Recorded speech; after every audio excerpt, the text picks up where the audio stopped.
什么叫女主原本都释怀了，导演又补了一刀啊？ひなげしみなとさんから向水ひな子さんへのメッセージです。投稿は1年前ですね。ひな子、メリークリスマス。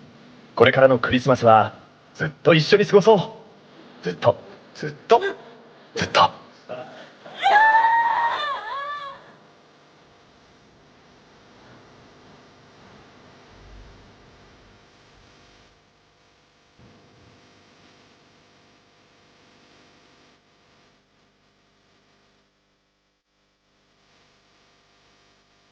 结尾这短短几十秒的圣诞祝福根本不敢再刷第二遍。故事的女主角叫向水日菜子，是个热爱冲浪的女大学生。这个女孩身上有种特别矛盾的气质，站在冲浪板上的时候，她像海的女王，自信、松弛、无所畏惧。可一旦回到陆地，她就变得敏感、怯懦，极度缺乏安全感。她连最拿手的蛋包饭都做不好，切蛋的时候永远切偏，生活里更是各种笨手笨脚。大海是她唯一的避风港。直到那场公寓火灾，日菜子抱着冲浪板逃到楼顶，消防员雏鹰速岗，像从天而降的英雄一样把他救了出来。一来二去的相处里，两个温柔的人自然而然走到了一起，踩着沙滩，追着浪花嬉笑打闹，坐在礁石上看日出日落，一起做蛋包饭，夕阳下拥吻。岗是个完美男友，正义感强，工作可靠，心灵手巧，什么都做得特别好。他始终耐心地鼓励胆怯的日菜子突破自我，而日菜子也在悄悄治愈岗内心深处的阴霾。那年圣诞夜，他们一起去了约会圣地千叶港塔，在塔顶挂了只属于两个人的同心锁，对着满城灯火许下了相守相伴的诺言。那时候的他们都以为锁扣合上的瞬间就是一辈子的约定，可厄运总挑苦命人下手，一场突如其来的海上意外夺走了岗的生命，只留下日菜子独自一人困在回忆的废墟里。前一天还在笑着规划未来的人，突然就从世界上彻底消失了。失去岗后的日菜子也对大海留下了深深的阴影，他再也不敢碰冲浪板，不敢走进海边，连听到海浪声都要发抖。直到某天，他无意间哼起了两人的定情歌，奇迹发生了，透明的水流慢慢聚成人形，是岗。只要歌声不停，逝去的岗就会以水的形态重新出现在他身边。从那天起，日菜子像抓住了最后一根救命稻草，往后的日子里，他都习惯性的依赖着水形态的岗，吃饭、走路、发呆都要哼着歌留住这幻影。他骗自己岗还在，骗自己日子还能像从前一样，甚至把岗装进随身带的水瓶里，只要能看见他，只要能听见他的声音，日菜子宁愿永远活在幻觉里。可沉溺在过去的人终究要被现实叫醒。又一场突发的火灾危机把日菜子和岗的妹妹困在了废弃大楼里，火势蔓延的速度连消防队都赶不及。生死关头，日菜子再次唱起了那首歌，岗拼尽了最后的力量，聚起滔天巨浪，浇灭了整栋楼的火焰，护着他脱离险境。也就是在这一刻，日菜子才真正明白，岗的陪伴从来不是为了让他沉溺过往止步不前，而是希望他能挣脱胆怯，战胜恐惧，活成自己的靠山。转眼间又一年圣诞节到来，日菜子终于放下执念，考取了救助证，成为了一名海上救生员。他不再畏惧海浪，也不再逃避回忆，学着岗的样子去守护那些困在海浪里的人。他已经能笑着站在海边，坦然面对海浪，也坦然面对回忆。所有人都以为他真的走出来了，包括他自己。然而导演不想让故事就这样结束。就在他路过千叶港塔的时候，塔顶的广播突然播报起了岗1年前预约的圣诞祝福，一份来自去年的爱意，带着完整的承诺和滚烫的真心，稳稳砸在面前。日菜子在广场上失声痛哭，明明已经释怀了，明明已经准备向前走了，可当听到他在过去对未来许下的美好祝愿时，情绪还是瞬间崩溃。若能与你共乘海浪之上，从来不是一部简单的纯爱电影。汤浅证明导演说，他想给努力的人带去勇气。影片的核心不是虐恋，而是一个人如何从失去中站起来，从依赖走向独立的成长故事。蛋包饭要煎得恰到好处，才能完美包裹米饭。人生也是一样，经历过风浪的考验，才能真正乘上属于自己的海浪。岗的愿望从来都是日菜子能一个人乘上海浪，而日菜子最后也做到了。若能与你共乘海浪之上，这句话是愿望，是遗憾，更是告别。新的海浪会不断涌现，如果你一直潜在水里，是没办法乘浪的。所以日菜子选择浮出水面，那你呢？